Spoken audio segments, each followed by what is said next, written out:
All right, yeah, we are going to go to the next session. So in this room, we're going to have Mary Elizabeth, and I forget what's in the other room, But it's Mary Elizabeth, so you should stay here.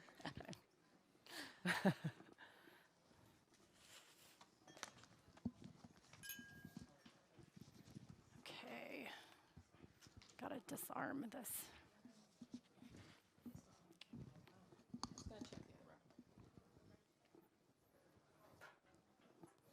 Good luck. I don't know how to take this off. I'll let you do whatever. Thank you for that. That was great. Oops.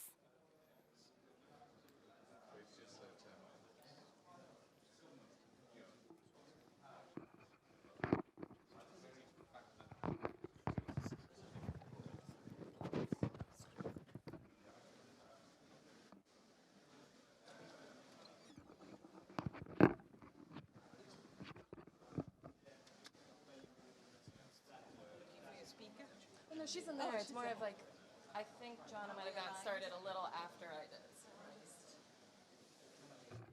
Schon erledigt.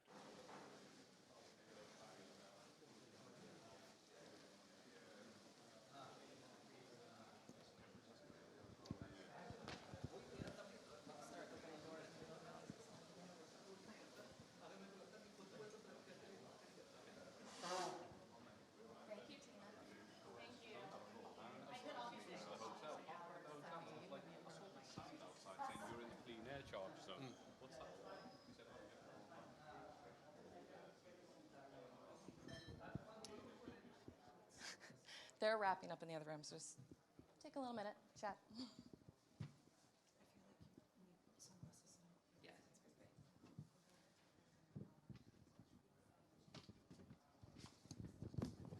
What do you think? I'm also going to tell them. I was going to tell them that they can't trust me. I go through. I could do that. I can introduce you. Yeah,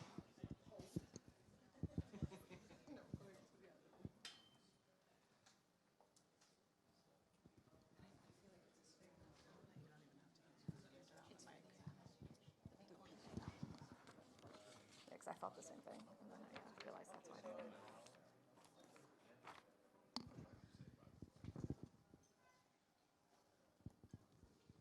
We can all blame John on this one. I'm just saying, I kept the room here. We're good.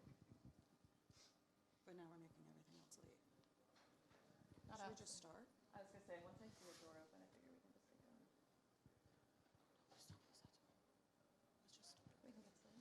All right, we're going to start. I don't want to be blamed for making anybody else late. I get too much of that during my life.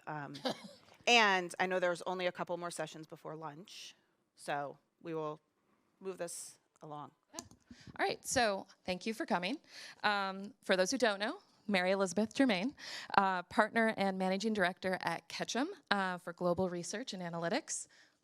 She also previously was my boss about 2 months ago, so very happy to be here. As some of you may remember, last year at the AMEC Summit, we released a new planning initiative. So we recognized that while the integrated evaluation framework was very helpful in getting people up and running, planning was getting forgotten, the very important step up front. If you haven't seen it, I highly recommend taking a look at it. But that led to a really great idea for a session today. And Mary Elizabeth is going to walk us through some steps they took in those first steps of planning and how that supported some clients. She has asked, if you have any questions, just raise your hand. I will come find you with a microphone so we don't have to wait until the end. So thank you very much. Yeah, I'd much prefer this to be interactive, so please feel free to interrupt me as often as possible. I will say, too, that guy got in my head about body language. I talk a lot with my hands, so they are going to be flying, and it's not that I'm not making a definitive point and holding my arm up. It's just, it's New Jersey in me, and it's the Italian in me, and I can't help it. So thank you for joining for this session. I'm gonna jump right into it. So I work at Ketchum, where my role is really to infuse data and analytics and research in everything that our client does. It starts with how do we use data to help set up a problem, to guide where we want to go, set the goals at the beginning, and how do we use data to demonstrate the impact that the work is having. In all of the discussions with clients day in and day out, I think there are a couple of things that we can all agree on and collectively in this room. One, comms professionals want a seat at the table, right? The problem is they don't always have the right data to show up where they can have a meaningful and substantial conversation with organizational leaders. Two, there is a varying degree of understanding of metrics and measurement, right? I have some clients who are so basic in how they think. They are chasing volume. They are counting impressions. It's hard to integrate because we don't have the same metrics, the same platform, the same tech. It's often an afterthought. They don't think about measurement until a campaign ends, and then they say, oh, build me a report and tell me how great we did. And it's like, well, I can't do that because I actually don't know what we were trying to achieve. Vanity focused, that volume and impressions thing. I had a client who did a program. They said, we got 100 billion impressions. What? Like that, I mean, that, like, I don't know how people can actually say that and stand there and have that conversation about as a measure of success. I mean, it blows my mind. And what we often see in the agency world is we're not using data to drive strategy. We have a lot of people who jump right to a tactic. We need to do a press release. Why? Do you need to do a press release? What is that actually going to get you? We need an influencer campaign. Why? What is it that you're trying to achieve? So if we can all agree on these things, what we think is the solve is better planning, better and more informative upfront conversations, which really enables us to do 4 key things. One, it enables us at the end to show that organizational impact, that we can have that meaningful conversation of how a communications program drove business impact, reputationally, sales, whatever it may be. It allows us to focus on strategy, identify the problem that we're solving, and the means to the solution. Better alignment, and it allows for us to be prescriptive. I wasn't sure if prescriptiveness was a word, hence the parentheses. It allows us to not just use measurement as a diagnostic to say we did what we wanted to do, but it allows us to say why something worked, or we heard from Darryl yesterday, why something didn't work. So what I want to do is take you on a measurement journey for one of my clients. This is a large global company, operates both within the B2B and B2C space. Pre this year, this is what they were measuring. How much are we being talked about? Volume. Simply volume. Their goal that they were bonused on was 70,000 news stories annually. Okay? Because they were chasing a volume goal, a front page story in the Wall Street Journal counted as much as a brand mention in the last sentence of some podunk publication that nobody reads. But they valued them the same because they were chasing volume. They looked at what products were being talked about. The company that they were working with on measurement, their messaging that they were tracking wasn't a message. It was the actual product name. So it wasn't even what are they saying about our products. It was just, are they saying and mentioning a product name? And then specifically what channels. So we did a summit with them. We sat down. I pushed them to think about the organizational goals. What, as a company, when they talk to their CEO, what is his or hers, in this case it is a his, what is his objective? What is he striving for from the organizational perspective? We talked about pain points, what they liked about what they were doing, what they didn't like. Everybody hated the $70,000 volume goal. And we talked about what some of their other teams, from a media perspective, advertising, digital, social, what other teams were doing to measure. So we came up with this, what I'm naming a measurement charter. One, no longer chase volume.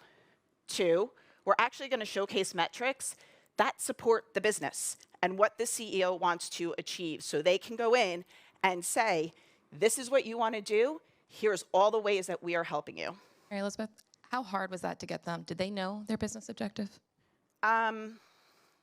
No, they didn't. But they did have strategy plans that lived elsewhere in the organization that they could pull from. But it's a process, right? I think Chris said yesterday, like, start where they are and bring them to where you want them to be. Don't just start where you want them to be. So this was definitely, and I call this a journey because it was one. We looked at media outlets that align to marketing personas for B2B. They know the publications that they're buying ads in, right? Because those are the publications that are reaching the people that they want to sell to. Why wouldn't they, for B2C comms, target those same publications? When you think about it, and then you're talking to the CMO, all of a sudden it makes sense. Align to the marketing funnel and develop prescriptive reports, not just, a lot of their reports were simply charts and graphs with zero of the storytelling that we often talk about. So where we landed for this year, and hopefully beyond, is from a pure media coverage perspective. We're going deeper into what is being said. So truly looking at the quality of the coverage. Are the messages that support their corporate initiatives, their corporate reputation, their product sales, are those messages coming through? We are showcasing more specifically how we are supporting their stakeholder journey. They have a very expansive, specifically for B2C audiences, a very expansive funnel. So we want to showcase how we're supporting that. And then, and this is the big one. What's the effect of everything that we're doing? How does exposure to the content, how does the exposure to an influencer program actually drive changes in how people are thinking about the company and whether or not they'll purchase the products? Did your planning session change how they defined what effect was?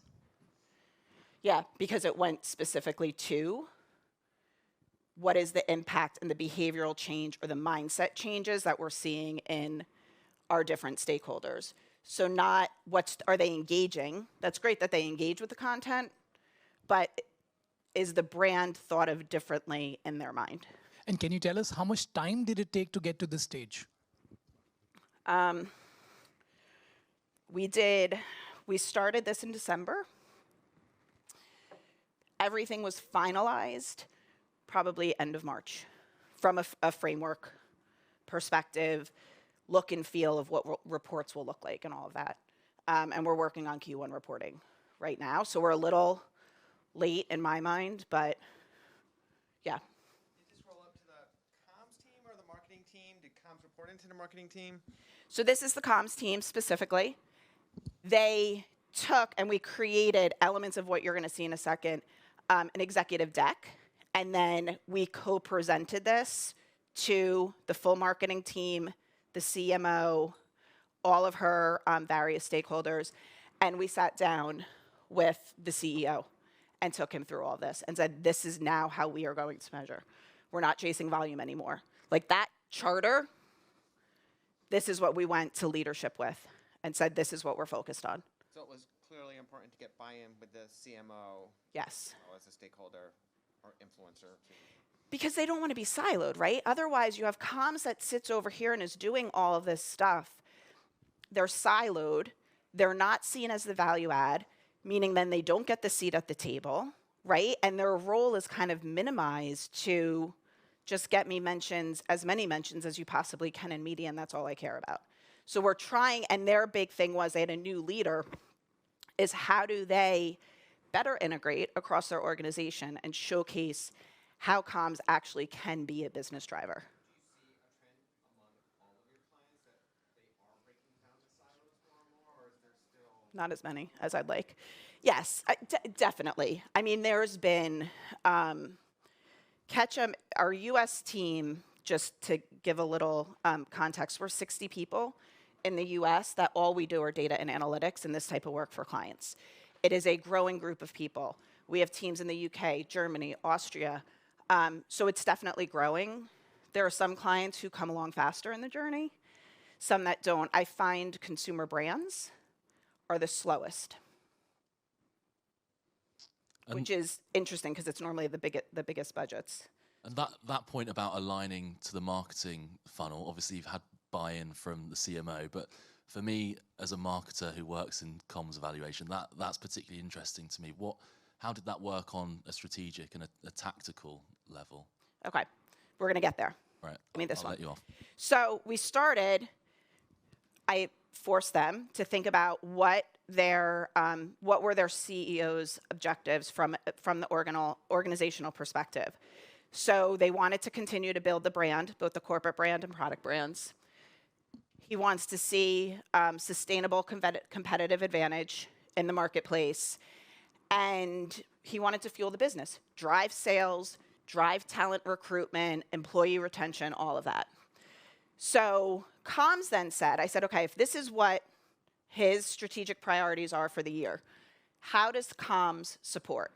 Well, they promote and protect corporate reputation. That is a key part of what we do in communications, is building and protecting a reputation for our company. You know what? We can help strengthen our competitive advantage. We can tell different stories, better stories, more stories in the right places to the right audiences that will drive competitive advantage. And even as a corporate communication team, corporate communications, they're not brand PR. They're the corporate communications team. We can create a halo for our brands that makes marketing that much easier and higher performance, right? Comms creates the halo. Then you start hitting people with marketing messages that they're listening to because they know the company and the brands.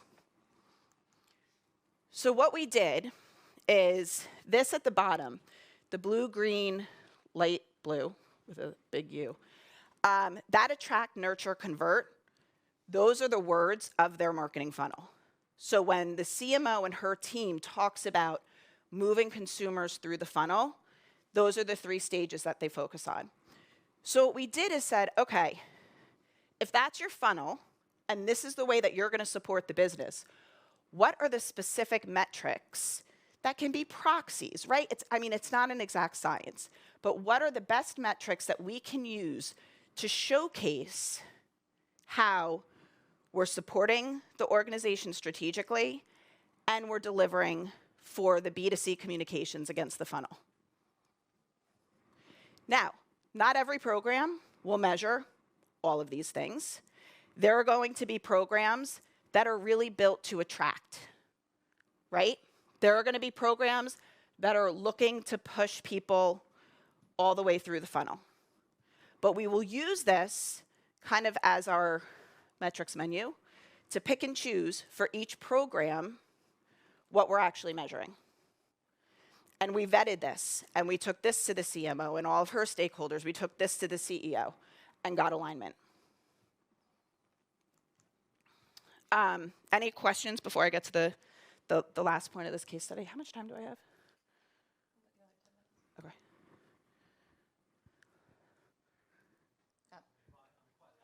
Go ahead. I'm coming. Oh, it's for the people virtual. I said the same thing. I didn't even need a mic. I think I could be loud enough. I was wondering, with these metrics here, in order to summarize them, are you utilizing things like custom scoring here and then weighting each compared to campaigns? I'm interested in how that works on a campaign by campaign level.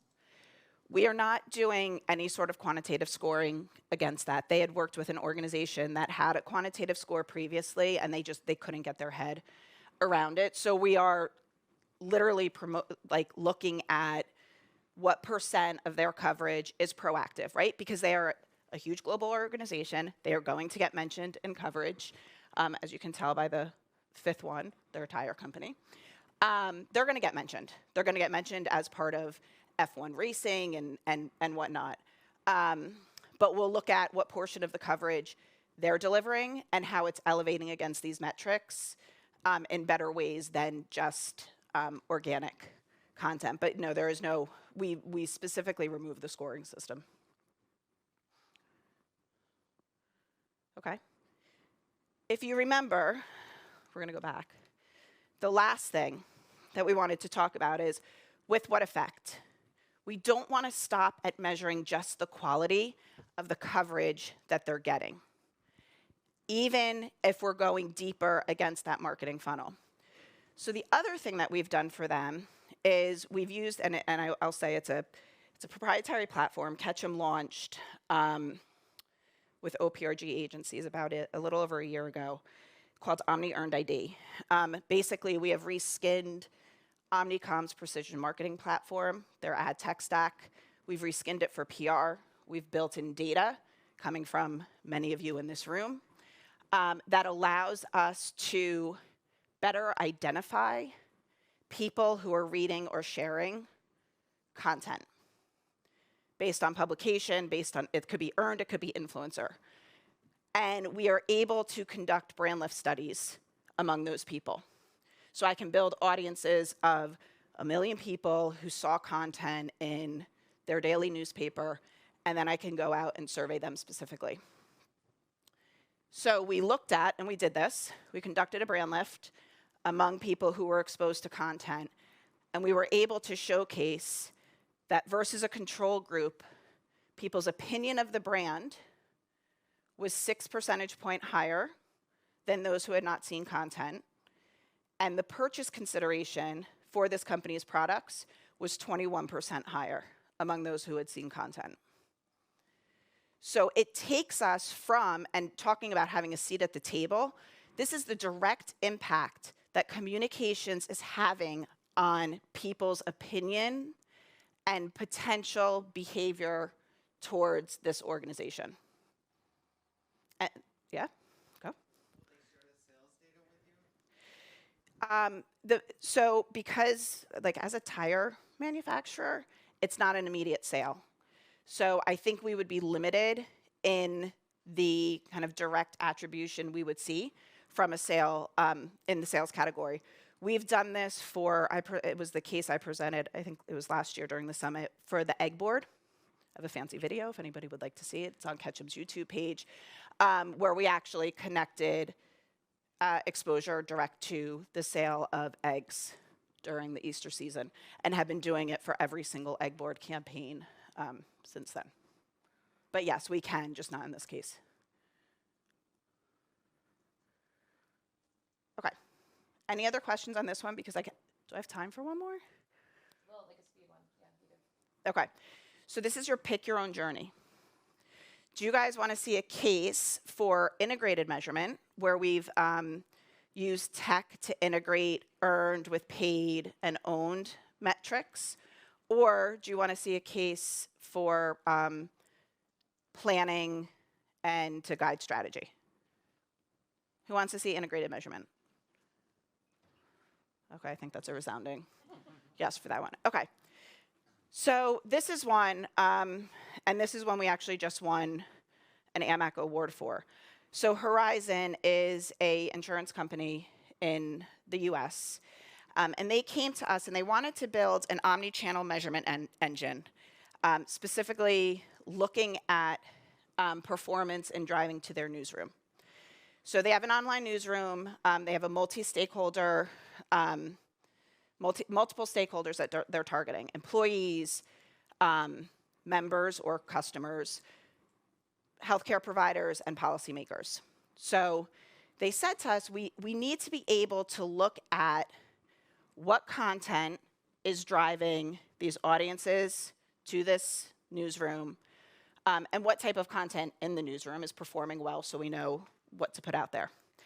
So this was a journey with them. Back in 2019, we started, it was very manual, it was very time consuming. We were taking data from the paid space, data from their own channels, data from earned, website, email, and we were building monthly and quarterly measurement reports in PowerPoint, and it was for the people that were doing the work, it was awful because it was a lot of just manual data integration. In 2020, we said, all right, we can get better at this. And we built a Python script that allowed us to create a more automated dashboard and allowed us to download data. It was still manual. Elements of it was still very manual, but it got better. In 2021, and I would suggest that anybody who wants to do integrated measurement, write down this company, we found Funnel.io. And Funnel.io is an API aggregator that will collect. You can then push all of that data through a processing tool to clean it. The output is a clean data warehouse. And then, in this case, it was via Tableau. We pulled all of that clean, aggregated data into Tableau and created visual dashboards. It is all automated. So we don't have these teams of analysts now poring over spreadsheets. They are now spending their time. These are examples of the dashboards. They are spending their time reviewing all of these dashboards, and they are now having bi-weekly calls with the client. So we haven't lost budget. We're just using the budget differently and using the budget, I would argue, in a much smarter way. Bi-weekly phone calls with the client to review the dashboards and have discussions around what the data means and what do we need to do next. And it's been a game changer, right? I think Chris actually said it yesterday, integrated data from the paid space, from the owned space, from the earned space, that is a game changer. And it has completely changed the game for this client. I'm just flag, we have like 2 minutes, so I'm sure people might want to chat with her after, but any questions? Wait, hold on. They need to hear it on the... So, quick question on that piece. Did your team, and you may have said it and I may have missed it, did your team have this technology developed in-house to create this, or did you contract with some outside vendors to create something that was proprietary to Ketchum? We used Funnel.io, was the API aggregator. They are an external company that we have somebody on the team who is just a passion for the tech space. She found them, and she was like, she goes, we need to change. We cannot keep doing this the way that we are. And she found them. Okay, great. Yeah, Funnel.io. Anything else? Get a plug for them. You have a wrap, a little summary statement? Yeah, I mean, look, you guys, I think at the end of the day, what I will say, go back to those things that I outlined at the beginning that we can agree on. Every single one of our clients wants to have a seat at the table. They just don't know what they don't know. And it's on us to bring them along in this journey and be patient and go through the process. It is frustrating.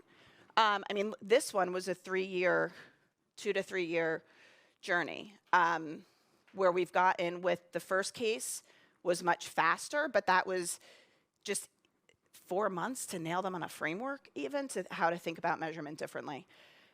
Just continue to advocate where you run into barriers. I would say just keep pushing forward, because for some of these clients, you just got to keep talking. And if you keep talking and you don't give up, they come along to where you want them to be. I think that was key at the beginning, those conversations. She said, while frustrating and maybe guiding them to the business objective that they didn't know. I think that started all of this, so starting with planning. Thank you, Mary Elizabeth. Thank you.